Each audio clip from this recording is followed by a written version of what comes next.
ಹಾಗೂ ಎಲ್ಲ ವಿದ್ಯಾರ್ಥಿಗಳಿಗೂ ಎಲ್ಲ ನಾಗರಿಕರಿಗೂ ಯಾವ ಥರ ಅವರ ಹೋರಾಟಗಳು ಬೆಳೆದು ಬಂತು, ಅವರ ABVP ಹೋರಾಟಗಳಾಗಿರ್ಬೋದು ಅಥವಾ ಹಿಂದುತ್ವದ ಬಗ್ಗೆ ಹೋರಾಟಗಳಾಗಿರ್ಬೋದು, ಬೇರೆ ಬೇರೆ ಸಂಘಟನೆಗಳಿಂದ ಹಿಂಗೆ ಗುರುತಿಸ್ಕೊಂಡ್ರು, ಯಾವ ಥರ ಅವರು ಚಾಲೆಂಜ್ಗಳನ್ನ ಎದುರಿಸಿದ್ರು ಅನ್ನೋದನ್ನು ಸಂಕ್ಷಿಪ್ತವಾಗಿ ನಮಗೆ ವಿವರಿಸ್ಬೇಕು ಅಂತ ನಾವು ಕೇಳ್ಕೊಳ್ತಾ ಇದ್ದೀವಿ. ಯಾಕಂದರೆ ಅವ್ರು ನಮಗೆಲ್ಲ ಸ್ಫೂರ್ತಿ. ಅದೇ ರೀತಿ ಬಿಗ್ ಬಾಸ್ನಲ್ಲಿ ಕಳೆದಂಥ ಒಂದು ಅನುಭವನೂ ನಮಗೆ ಅವರು ತಿಳಿಸ್ಕೊಡ್ಬೇಕು ಅಂತ ನಾನು ನಿಮ್ಮೆಲ್ಲರ ಪರವಾಗಿ ಅವ್ರು ಕೇಳ್ಕೊಳ್ತಾ ಇದ್ದೀನಿ. ಮೇಡಮ್, ಸಂಕ್ಷಿಪ್ತವಾಗಿ ತಿಳಿಸ್ತೀನಿ. ಗೊತ್ತ ಎಲ್ಲರಿಗೂ ನಾನು ಮಾತಾಡೋಕ್ಕೆ ನಿಲ್ಸಿದ್ರೆ ಸ್ಟಾಪ್ ಮಾಡಲ್ಲ ಅಂತ ಶುರು ಮಾಡಿದ್ರೆ. ಮೊದಲನೇದಾಗಿ ಥ್ಯಾಂಕ್ ಯು ಸೋ ಮಚ್. ನಾನು ತುಂಬ ಚಿರಋಣಿ. ನೀವೆಲ್ಲ ತೋರಿಸ್ತಾ ಇರೋ ಪ್ರೀತಿಗೆ. ನಾವೆಲ್ಲ ಉಡುಪಿ ಮಂಗಳೂರಿನವ್ರು. ನನಗೊಂದು ಭಯ, ಬೆಂಗಳೂರು ಅಂದರೆ ಒಂದು ಭಯ. ಅಂದರೆ ಇಲ್ಲಿನ ಟ್ರಾಫಿಕ್ ಒಂಥರ ಭಯ, ಇಲ್ಲಿ ಅಡ್ಜಸ್ಟ್ ಆಗ್ತೀವೋ ಇಲ್ಲೋ ಅನ್ನೋ ಭಯ, ನಮ್ಮನ್ನು ಒಪ್ಕೊಳ್ತಾರೋ ಇಲ್ವೋ ಬೆಂಗಳೂರಿನವರು ಅನ್ನೋ ಭಯ ಬಹಳ ಇತ್ತು. ಆದರೆ ಬಿಗ್ ಬಾಸ್ ಅನ್ನೋದು ಒಂದು ಕಾರ್ಯಕ್ರಮ ಬೆಂಗಳೂರಿನ ಬಗ್ಗೆ ಇದ್ದ ಭಯ ಹೋಗಿಸಿ ಈಗ ಪ್ರೀತಿ ಹುಟ್ಟಿಸಿದೆ. ಅದಕ್ಕೆ ಇಲ್ಲಿನ ಜನ ಕೊಡ್ತಾ ಇರೋ ಪ್ರತಿಕ್ರಿಯೆನೇ ಕಾರಣ. ಬಹುಶಃ ಟ್ರಾಫಿಕಲ್ಲಿ ನಿಂತರೂ ಜನ ಬಂದು ಗುರುತಿಸ್ತಾ ಇರೋ ರೀತಿ, ಅವ್ರು ಹೇಳ್ತಾ ಇರುವಂತಹ ಮಾತುಗಳು ಎಲ್ಲ ಒಂದು ಕಡೆ.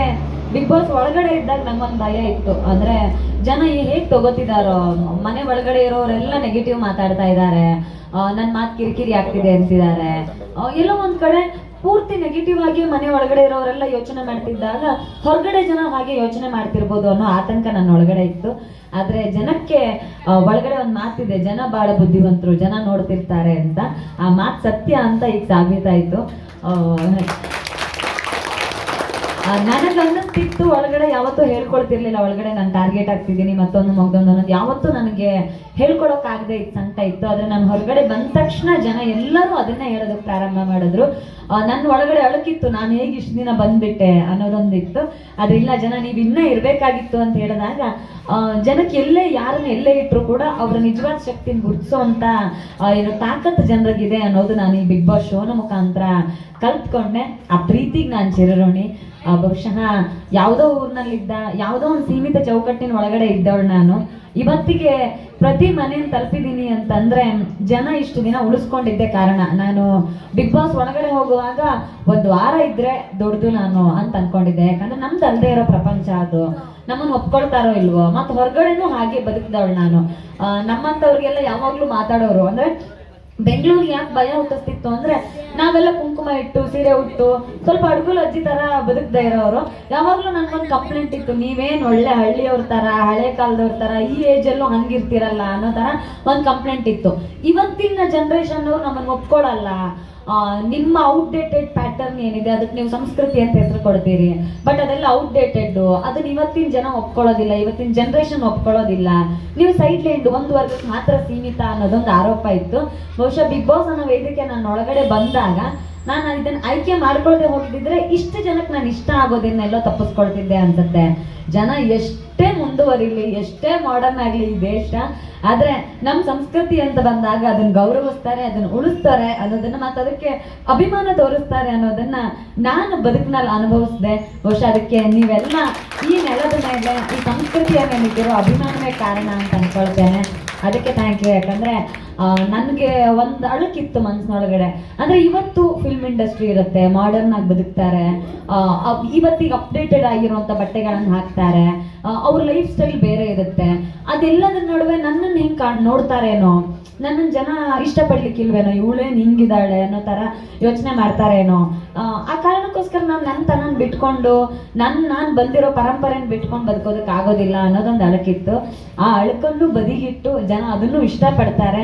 ಇಲ್ಲ, ಇವತ್ತಿಗೂ ಕೂಡ ನಮ್ಮ ಸಂಸ್ಕೃತಿನ, ನಮ್ಮ ತನವನ್ನ ಗೌರವಿಸುವಂಥ ದೊಡ್ಡ ವರ್ಗ ಇದೆ. ಅದನ್ನು ಹೆಮ್ಮೆಯಿಂದ, ಗರ್ವದಿಂದ ನೋಡುವಂಥ ವರ್ಗ ಇವತ್ತಿಗೂ ಕನ್ನಡ ನಾಡಲ್ಲಿ ಉಳ್ಕೊಂಡಿದೆ ಅನ್ನೋದು ಈ ಕಾರ್ಯಕ್ರಮದ ಮೂಲಕ ಮತ್ತೆ ಜನ ಈ ಕೊಡ್ತಿರೋ ಪ್ರತಿಕ್ರಿಯೆ ಮೂಲಕ ನನಗೆ ಅರ್ಥ ಆಗಿದೆ. ಅದಕ್ಕೆ ನಾನು ಧನ್ಯವಾದ ಹೇಳ್ತೇನೆ. ಬಹುಶಃ ನೀವೆಲ್ಲ ಅದನ್ನು ಇಷ್ಟಪಡದೆ ಹೋಗಿದ್ದಿದ್ರೆ 105 ದಿನ ನನ್ನಂಥವಳು ಅಲ್ಲಿರೋದಕ್ಕೆ ಸಾಧ್ಯವೇ ಆಗ್ತಿರ್ಲಿಲ್ಲ. ನಿರೀಕ್ಷೆ ಮಾಡಿರಲಿಲ್ಲ ನಾನು ಅಷ್ಟು ದಿನ ಇರ್ತೇನೆ ಅಂತ. ನನ್ನನ್ನು ಉಳಿಸಿದ್ದು ನೀವುಗಳು ಅಂತ ನಾನು ಭಾವಿಸ್ತೇನೆ. ನಿಮ್ಗಳ ಪ್ರೀತಿ ಅಲ್ಲದೆ ಹೋಗಿದ್ದಿದ್ರೆ, ಎಲ್ಲೋ ಒಂದು ಕಡೆ ನಮ್ಮನೆ ಮಗಳು ಅನ್ನೋ ಥರ ನೀವು ಸ್ವೀಕಾರ ಮಾಡದೆ ಹೋಗಿದ್ದಿದ್ರೆ ನಾನು 105 ದಿನ ಆ ಮನೆಯ ಆ ಯುದ್ಧ ಭೂಮಿಯಲ್ಲಿ ನಾನು ಉಳ್ಕೊಳ್ಳೋದಕ್ಕೆ ಸಾಧ್ಯ ಆಗ್ತಿರ್ಲಿಲ್ಲ. ಬರುವಾಗಲೂ ತುಂಬ ಗೌರವಪೂರ್ವಕವಾಗಿ ಪ್ರೀತಿಯಿಂದ ಬಂದಿದ್ದೇನೆ, ಅಷ್ಟೇ ಪ್ರೀತಿಯಿಂದ ಜನ ಒಪ್ಕೊಂಡಿದ್ದಾರೆ. ನಾನು ಯಾವಾಗಲೂ ಹೇಳ್ತಾ ಇದ್ದೆ, ಮನೆಯಲ್ಲಿ ಅಕ್ಕ ತಂಗಿರು ಎಷ್ಟೇ ಜಗಳ ಆಡ್ಲಿ ಕಿತ್ತಾಡ್ಲಿ, ಮನೆಯವರು ಅಂತ ಅಂದಾಗ ಅಕ್ಕ ತಂಗಿರು ಕಿತ್ತಾಟ ಎಲ್ಲ ಮುಗಿದ್ಮೇಲೆ ಮತ್ತೆ ಒಪ್ಕೋತೀವಿ, ಮತ್ತೆ ಸರಿಯಾಗಿ ಆಗ್ತೀವಿ. ಸೊ ನಾನು ಬಿಗ್ ಬಾಸ್ ಮನೆ ಒಳಗೆ ಮಾಡಿರೋ ಅರ್ಚಾಟ, ಕಿರ್ಚಾಟ, ಜಗಳಗಳೆಲ್ಲವನ್ನು ಕೂಡ ನಮ್ಮನೆ ಮಗಳು ಅಂತ ಒಪ್ಕೊಂಡಿದ್ದೀರಿ, ಅಷ್ಟೇ ಪ್ರೀತಿಯಿಂದ ಮತ್ತೆ ಸ್ವೀಕಾರ ಮಾಡಿದ್ದೀರಿ.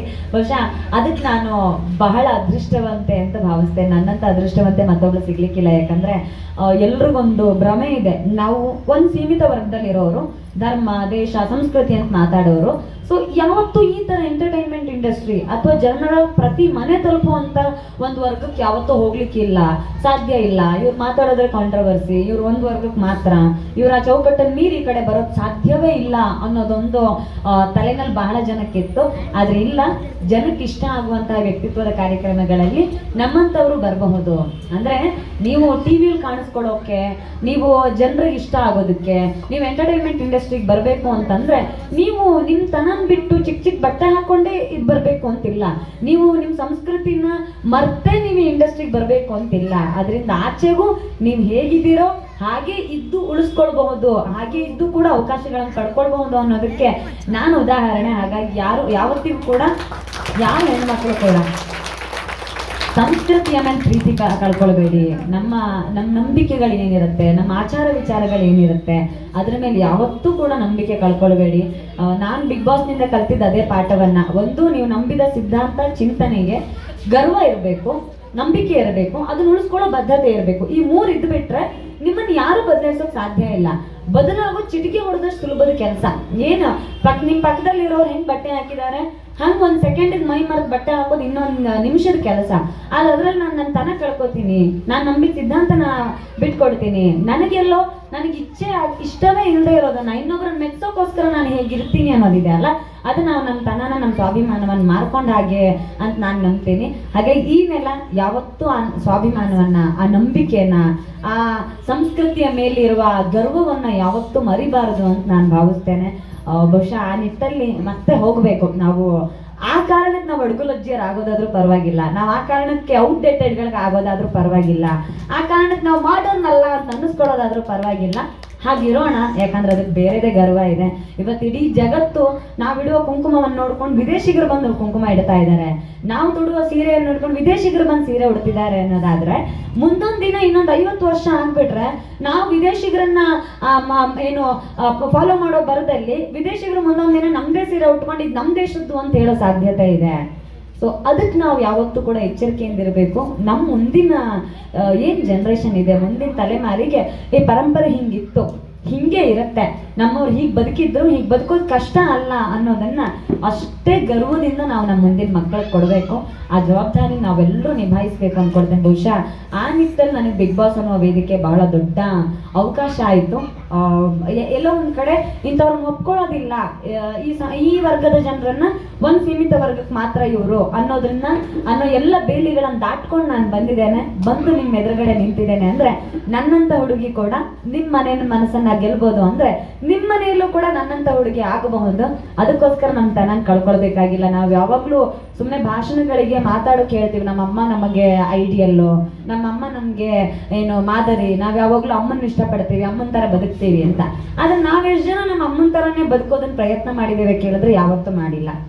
ನಮ್ಮಮ್ಮನ ಥರ ನಾವು ಸೀರೆ ಉಡ್ತೀವ, ನಮ್ಮಮ್ಮನ ಥರ ಕುಂಕುಮ ಇಡೋದನ್ನ ಅಭ್ಯಾಸ ಮಾಡ್ಕೊಂಡಿದ್ದೀವ, ನಮ್ಮಮ್ಮನ ಥರನೇ ನಾವು ಇವತ್ತು ಮಾಂಗಲ್ಯ ಗೌರವ ಕೊಡೋದನ್ನ ಉಳಿಸ್ಕೊಂಡಿದ್ದೀವ ಅನ್ನೋದು ಕೇಳಿದ್ರೆ ಯಾವತ್ತೂ ಅದನ್ನು ಫಾಲೋ ಮಾಡೋಕ್ಕೆ ಸಾಧ್ಯನೇ ಆಗಿಲ್ಲ ಇವತ್ತಿನ ಜನ್ರೇಷನ್ಗೆ. ಬಹುಶಃ ಮತ್ತೆ ಆ ಜವಾಬ್ದಾರಿ ನಾವು ನೆನಪಿಸ್ಕೊಂಡು ಅದನ್ನು ಪಾಲನೆ ಮಾಡುವ ಪ್ರಯತ್ನ ಮಾಡಬೇಕು ಅಂತ ನಾನು ಭಾವಿಸ್ತೇನೆ. ಜವಾಬ್ದಾರಿಗಳು 1000 ಇರುತ್ತೆ, ಇವತ್ತಿನ ನಾಗಲೋಟ 1000 ಇರಬಹುದು, ಆದರೆ ಅದರಿಂದ ಆಚೆಗೆ ಮಾಡರ್ನಿಟಿ ಅನ್ನೋದನ್ನ ಉಳಿಸ್ಕೊಂಡು ಅದನ್ನು ಒಪ್ಕೊಂಡು ಕೂಡ ನಮ್ಮ ಸಂಸ್ಕೃತಿನ ನಾವು ಪಾಲನೆ ಮಾಡಬಹುದು. ಆ ನಿಟ್ಟಲ್ಲಿ ಒಂದಷ್ಟು ಪ್ರಯತ್ನಗಳನ್ನು ಮುಂದಿನ ಏನು ಜನ್ರೇಷನ್ ಇದೆ, ಅದು ಪಾಲನೆ ಮಾಡಲಿ ಅಂತ ನಾನು ಕೇಳ್ಕೊಳ್ತೇನೆ. ಬಿಗ್ ಬಾಸ್ ಅನ್ನೋ ವೇದಿಕೆಗೆ ನಾನು ಹೋಗಿದ್ದ ಕಾರಣಕ್ಕೆ ನಿಮಗೆಲ್ರಿಗೂ ಅದರ ಬಗ್ಗೆ ಗೊತ್ತಾಗೋದಕ್ಕೆ ಸಾಧ್ಯ ಆಯಿತು, ನನ್ನನ್ನು ಗುರುತಿಸೋದಕ್ಕೆ ಸಾಧ್ಯ ಆಯಿತು. ಬಹುಶಃ ಇಲ್ಲದೆ ಹೋಗಿದ್ರೆ ನೀವು ಯಾರು ಅದನ್ನು ನನ್ನಂಥವ್ರ ಪರಿಚಯ ನಿಮಗೆ ಆಗ್ತಿರ್ಲಿಲ್ಲ. ಆ ವೇದಿಕೆಗೆ ನಾನು ಯಾವಾಗಲೂ ಚಿರಋಣಿಯಾಗಿರ್ತೀನಿ. ಆ ಅವಕಾಶ ಬಂದಿದ್ದು ಒಂದು ಅಚಾನಕ್ಕಾಗಿ. ತುಂಬ ಜನ ಹೇಳ್ತಾರೆ ಬಿಗ್ ಬಾಸ್ಗೆ ಹೋಗ್ಬೇಕು ಅಂತಂದ್ರೆ ಏನು ಮಾಡಬೇಕು. ನಾನು ಹೊರಗಡೆ ಬಂದಾಗಿಂದ ಕೇಳ್ತಾ ಇರೋ ಪ್ರಶ್ನೆ ಒಂದೇ, ಏನು ಮಾಡ್ಬೇಕು ಬಿಗ್ ಬಾಸ್ಗೆ ಹೋಗ್ಬೇಕು ಅಂದರೆ, ಯಾರನ್ನು ಕಾಂಟ್ಯಾಕ್ಟ್ ಮಾಡಬೇಕು, ಅದಕ್ಕೆ ಅಪ್ಲಿಕೇಶನ್ ಹಾಕಬೇಕಾ ಅನ್ನೋದೆಲ್ಲ ತುಂಬ ಪ್ರಶ್ನೆ ನನಗೂ ಕೇಳಿದಾರೆ. ಏನು ಮಾಡಬೇಕಾಗಿಲ್ಲ, ನೀವು ನಿಮ್ಮ ಕೆಲಸವನ್ನು ಶ್ರದ್ಧೆಯಿಂದ ಬದ್ಧತೆಯಿಂದ ನಿಮ್ಮ ಪಾಡಕ್ಕೆ ನೀವು ಮಾಡ್ಕೊತಾ ಹೋದರೆ ಸಾಕು, ಭಗವಂತ ಅವಕಾಶವನ್ನು ಕೊಡ್ತಾ ಹೋಗ್ತಾನೆ. ದೇವ್ರ ಮೇಲೆ ನಂಬಿಕೆ ಇಡಿ ಅಂತ ನಾನು ಅಷ್ಟೇ ಹೇಳ್ತೀನಿ. ನಾನು ಜೀವನದಲ್ಲಿ ಇಲ್ಲಿ ತನಕ ಏನು ಕಳ್ಕೊಂಡಿಲ್ಲ ಅಂತ ಕೇಳಿದ್ರೆ ಭಗವಂತನ ಮೇಲೆ ನಂಬಿಕೆ ಕಳ್ಕೊಂಡಿಲ್ಲ. 1000 ಸಲ ಬಿದ್ದರೂ 1001ನೇ ಸಲ ಕೈ ಹಿಡಿದು ಎತ್ತೋನು ಭಗವಂತ ಮಾತ್ರ. ಸೊ ಆ ಭಗವಂತನ ಮೇಲಿನ ನಂಬಿಕೆಯನ್ನು ಉಳಿಸ್ಕೊಂಡ್ರೆ ಬಿಗ್ ಬಾಸ್ ಎಲ್ಲ ಅದಕ್ಕಿಂತ ದೊಡ್ಡ ಅವಕಾಶಗಳು ನಮಗೆ ಬಂದೇ ಬರುತ್ತೆ. ಭಗವಂತ ಕೊಡೋದು ಬಹಳ ದೊಡ್ಡ ಅವಕಾಶ. ಆ ಅವಕಾಶದ ಮೇಲೆ ನಂಬಿಕೆ ಇಡೋಣ. ಒಂದು ಕ್ಷಣಕ್ಕೂ ದೇವ್ರಿದಾನ ಇಲ್ವಾ ಅನ್ನುವ ಕಲ್ಪನೆನೂ ಬೇಡ. ಇವತ್ತಿನ ಮಕ್ಕಳಿಗೆ ದೇವರು ಅನ್ನೋದೆಲ್ಲ ಒಂದು ಪ್ರಶ್ನೆ ಇದ್ದಂಗಾಗಿದೆ.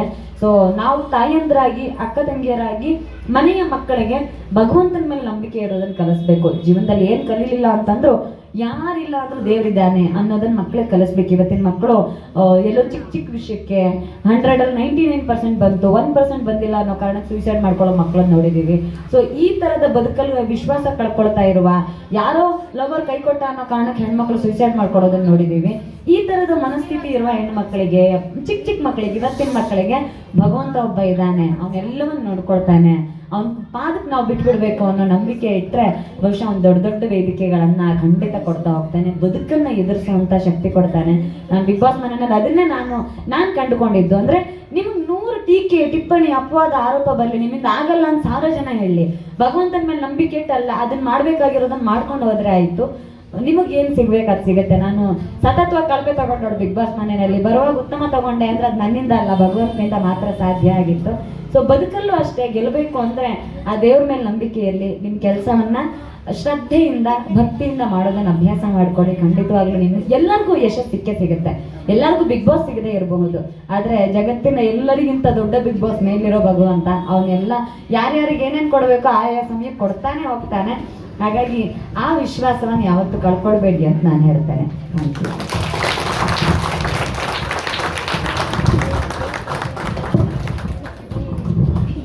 ದೇವರು ಎಲ್ಲರಿಗೂ ಎಲ್ಲ ಕೊಟ್ಟಿರ್ತಾನೆ, ಆದರೆ ಸಂಸ್ಕಾರ ಭಾಳ ಇಂಪಾರ್ಟೆಂಟ್ ಅಂತ ಮೇಡಮ್ ಇಂಡೈರೆಕ್ಟಾಗಿ ಹೇಳಿದ್ದಾರೆ ನಮ್ಮೆಲ್ಲರಿಗೂ.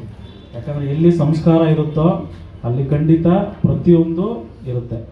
ಸೊ ಮ್ಯಾಮ್, ನೀವು ಬಿಗ್ ಬಾಸಲ್ಲಿ ಬೇಗ ಬಂದ್ರಿ ಅನ್ನೋದು ಖಂಡಿತ ನಮ್ಗೆ ಯಾರಿಗೂ ಬೇಜಾರಿಲ್ಲ. ಯಾಕಂದರೆ ವಾರ್ ಫೀಲ್ಡಲ್ಲಿ ಫೈಟ್ ಮಾಡೋ ಎಲ್ಲ ಸೋಲ್ಜರ್ಸೂ ಗ್ರೇಟೇ. ಸೊ ಯಾವಾಗ ನಮ್ಗೆ ನಿಮ್ಮ ಬಗ್ಗೆ ಭಾಳ ಹೆಮ್ಮೆ ಇರುತ್ತೆ.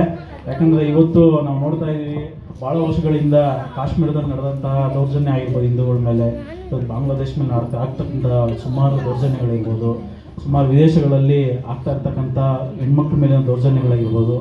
ಸೊ ಇವತ್ತು ಬೇರೆಯವ್ರಿಗೆ, ಬೇರೆ ಧರ್ಮಗಳಲ್ಲಿ ಹೋಗೋಕ್ಕೆ ಬೇರೆ ರಾಷ್ಟ್ರಗಳು ತುಂಬ ಇದೆ, ಆದರೆ ನಮ್ಮ ಹಿಂದೂಸ್ಗೆ ಬೇರೆ ರಾಷ್ಟ್ರ ಅನ್ನೋದಿಲ್ಲ, ಬರೀ ನಮ್ಮ ಭಾರತ ಮಾತ್ರನೇ.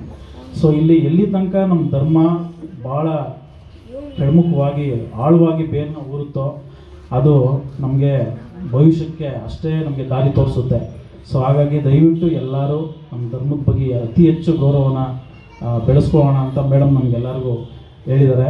So thank you very much madam.